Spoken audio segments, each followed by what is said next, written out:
So, kamusta po mga ka-Streetwise? Ako po si Takeru Miyamoto at welcome po sa aking munting channel. Sa mga kababayan, mahina pala yung kokote nito ni Baricuatro, no? Kung alam ko lang pala na boba pala tong hayop na to, sana siniraan ko na siya ng eleksyon. Well, good job. Good job po sa mga taga Cebu. Galing nyo pumili. Pinipilit yung intindihan yung mga taga Cebu kung bakit nila binoto si Baricuatro kaysa kay Gwen Garcia. Malamang gusto nyo ng pagbabago. Natural naman yon. Pero grabe yung sinugal nyo dito. Grabe. You take the risk na iboto tong ganitong kaboba. Ito, tingnan nyo to ito yung interview ni Baricuatro dyan nga po sa ANC. Sabi ni Baricuatro, Cebu Governor-elect, we cannot compel VP Sara to explain. Confidential fund use funds are confidential. Kita mo, buo pa talaga mga kababayan. Alam nyo, ang sinasabi natin dito, kahit hindi na po pro Duterte or pro Marcos, at pangit kasi talaga yung ganyan yung nakakapikampihan tayo, ang para sa akin lang po dito, maging fair na lang po sana.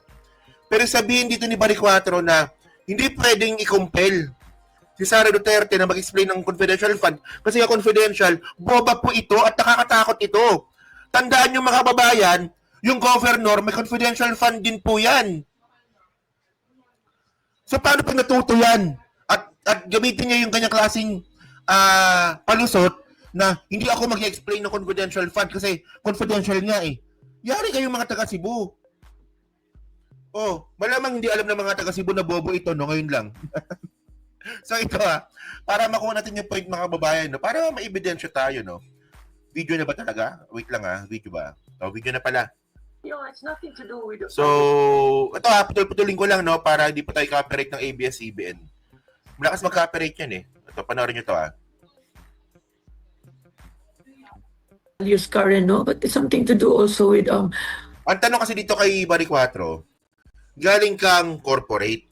Di ba nagtrabaho daw po siya sa corporate, si Baricuatro. At ako rin po, galing din po kong corporate. Nagtrabaho po ako sa Ayala Land. Grabe po yung liquidation doon. Matindi po talaga doon. Hindi ka basta-basta makakapagnakaw. So ngayon, merong issue nga po na pagnanakaw si Sara Duterte. Ngayon, ang tanong nga po ni Karen Davila dito, gagang corporate, so paano mo pagtatanggol si Sara na, di ba, from corporate to government na may conflict? At least I get the point. So ito, panoorin nyo na lang. It's nothing to do with the values current, no? But it's something to do also with... yung iba naman na mga officials, hindi naman talaga din sila nag-declare because it's a confidential yan ang bobo Sabi dito, yung ibang mga officials daw po, di naman daw po nag-declare kasi nga daw confidential. So, sinong officials yun? Magbigay ka ng ahensya, magbigay ka ng tao, sinong ahensya ang hindi po nag-declare ng confidential fund? Kasi po bawal yun. Boba! Boba ang putragis na yan. Sino yung hindi nag-declare? Hindi pwedeng ganyan. No? So, we cannot propel her also to talk about it kasi after all, it's a confidential fund. Okay, kita nyo? Nakakatakot to mga taga Cebu. Pag ito naturuan ni Sara Duterte to kung paano magnakaw sa confidential fund, naku, pati kayo, yari kayo dito, magbibiktima kayo nito. Siyempre, bago pa lang sa politika, mukhang tanga-tanga pa. Malamang pag natuto ito, malamang tanga pa rin ito. So, I don't know why people are focusing only on her. There are also other, officials in the same situation as her. Pero siya lang talaga yung na-highlight. And somehow, it's also unfair. Puta talaga. Good job, Cebu. Good job. So ngayon, ang sabi nga ni Baricuatro, una, ano ba sabi niya kanina? Una, hindi daw pwedeng mag-compel si Sara kasi nga confidential yun. Confidential fund nga Ang tanong dito, puta, gumawa pa tayo ng John Circular 2015-01. Gagawa pa tayo ng guidelines paano i-audit ang confidential fund. Hindi naman pala pwedeng i-audit, sabi ni Baricuatro. Para saan yan? Ano ba, naintindihan mo ba yung trabaho mo? Alam mo ba yung ginagawa mo? Kayo mga taga Cebu, alam ko naintindihan ko kayo na gusto nyo na pagbabago. Pero naintindihan nyo ba yung nangyayari? O malamang hindi niyo alam na boba pala to. Mga kababayan, hindi po basta-basta nagkaroon ng impeachment kay Sara. Dan trip-trip lang po. May proseso po yan. Ang tawag po dyan due process. Merong guidelines eh. So nakita po na merong paglabag sa guidelines, kaya sinisita po yung confidential fund. And by the way, mga kababayan, mahaba yan eh, yung circular number po na to, reporting requirements na notice. Sabi dito, bakit ba merong ganito? Bakit merong circular order number 2015-01? Ang sabi dito, to strengthen accountability. Di ba? All HOAs and NGAs, LGUs, and GOCCs which release CF or IF submit quarterly accomplishment report on the use of confidential fund, which must be duly certified by the HOA not later than 15 days. So mga kababayan, may guidelines po talaga. At dito po sumabit si Sara kasi hindi po sumunod sa guidelines si Sara. And by the way, mga kababayan, hindi po sinisita si Sara ng mga politician. Ang unang-unang sumita po sa kanya, COA. COA tells House panel it questioned OVP confidential fund spending in 2023. Ayan, So, ang nangyari kasi dito mga kababayan, nakita po ng COA na hindi nga sumusunod si Sara Duterte dun nga po sa Circular Order number 2015. Di ba? So ngayon, nakita ito ng Congress, kaya nga po siya inimbestigahan. Kung in the first place pa lang mga kababayan, naayos na sana ni Sara Duterte itong mga confidential fund niya na to, hindi po aabot sa ganito. Ayun ba naisip mo yung Bari 4? Ano yung 4 din ba yung mo? Yung IQ mo? Mukhang mababa rin talaga to. Grabe to. No? So ngayon, tinan nyo to sabi dito, hindi para maintindihan natin. The Commission on Audit has questioned how the Office of the Vice President spent portions of its confidential fund over 3 quarters in 2023, a state auditor told the House inquiry on Wednesday. So 2023 pa lang mga kababayan, sinisita na po si Sara Duterte, hindi po na politicians, hindi po na kongreso, ng COA mismo. Walang alam tong Bari 4 na to. Good luck, Cebu. So ngayon, ang pinakamalupit na sinabi dito ni Bari 4, sabi niya dito, kayo ba mga taga Cebu, papayag ba kayo nito na kayo ay tuta ni Duterte? Sabi dito, Cebu is still a Duterte country. Cebu Governor-elect Pamela Bari 4 claims people lives were better off viewing the Duterte admin.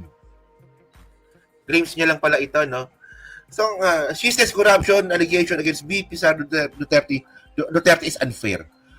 Okay, ngayon, mga kababayan, kaya nga ako hindi ako naniniwala sa ganyan, yung mga self-grade poverty, hindi ako naniniwala yan. Kasi naniniwala po ako sa data. So ngayon, kayong mga taga Cebu, papayag ba kayo? Na kayong mga taga Cebu, Duterte country kayo. Utang nakakadiri kayo. Kung totoo to, So ngayon, actually mga kababayan, makikita naman po natin na itong si Bari 4, pachami-chami sila ni Sara, di ba? Pares tanga Pares tanga nag-uusap. Mga kababayan, alam nyo, yung sa akin lang po kasi, yung political cult po na nangyayari po sa Pilipinas, na dapat pag dilaw ka, pag red ka, pag green ka, para sa akin, ayun po yung pinaka-reason kung bakit po tayo nandalek-leche at kung bakit po tayo nakakahati-hati. Kasi kapag meron po tayong mga political color at masyado tayong dogmatic, mga kababayan, hindi na po tayo namumulat or nabubulig na po tayo sa mga maling gawain po ng mga politicians. Di ba? Parang ito, Yan, So sa mga DDS po, baliwala po sa kanila to. 18 million Filipino high school graduates functionally illiterate. Yan Ito nabalita ito ngayon, pero ito po, siyempre, ito po ay epekto nga po ng Sara Duterte, Deputy Secretary. Tandaan nyo high school graduate mga kababayan, yung mga nag-aral po noong panahon ni Sara Duterte, nung siya po yung Deputy Secretary, 18 million Filipino, illiterate. ito hindi makikita ng mga DDS. Kasi nga dahil po dyan sa mga political color po na yan. Tapos ito pa, no, Philippine Steel Tags Behind World in Math, Reading and Science, PISA. Ito panahon dito ni Sara, 2023 ito, no? Tapos mga kababayan, ang malupit pa dito, ito malupit. Oh, DepEd budget expose billions in unspent funds. Alam niyo ibig sabihin nito mga kababayan, meron pong budget ang DepEd, hindi ginastos. Puta, magaling magnakaw si Sara Duterte, pero bobo po sa DepEd bilang DepEd Secretary. May budget, may pampagawa ng classroom, may pampagawa ng mesa, ng upuan, may pampagawa ng school. Pwede na rin expand dito, no? Meron ding pampagawa ng tulay para doon sa mga estudyanteng nalalayuan po doon sa eskwelahan. Pero po, hindi po ginastos si Sara Duterte. So, anong tawag doon mga babayan na meron ka naman palang pera, hindi mo ginastos doon para sa serbisyo ng mga estudyante. Ang tawag po doon tamad. Samantalang, pagdating po sa confidential fund, ang galing gumastos, ang galing magnakaw. Grabe, no? So ayun ang point. Kaya nga po, ngayon nakita natin, no, na dahil po sa katamaran po na ni Sara Duterte, ang nagkaroon po ng epekto dito, mga estudyante. Ang baba po ng literacy grade ng mga estudyante po natin. Oh. Kaya naman pala walang classroom ang napagawa din nung panahon nga po ni Sara Duterte. Tandaan nyo ha, ilan lang? 3%? 3% ng target ng classroom? Yun ang pagawa ni Sara? Pero may budget naman. So, ibig sabihin talaga nung tamad. Di ba? So, by the way, mga kababayan, no, actually, nung ni-research ko nga itong si Barry Quatro, kaibigan niya pala itong si Rowena Barton. Oo. Rowena Barton ba yun? Tama ba yun? So, kinampihan niya pala ito. Alam niyo ba ginawa ni Rowena Barton? Tama ba? Rowena Barton ba? Check ko nga ulit. Yun, no? So, kaka-check ko lang, no? Rowena Barton pala. So, sorry, Barton tuloy. Rowena Barton. Okay. Alam niyo ginawa ni Rowena Barton? Nagkalat po ng fake news ito si Rowena Barton. Ang sabi, ito daw po si Gwen Garcia ay nakikipag-orgy. Kumukuha daw po ng mga lalaki sabay-sabay at nakikipag-orgy. So, libelous po yun. Libel po yun. Pero kinampihan po siya ni Barry Quatro noong mga panahon po na yun. So, doon pa lang mga kababayan, no? Hindi ibig sabihin na porket kaibigan mo, kakampihan mo na. Mali po talaga yun. Mali po yung kumampi sa mali.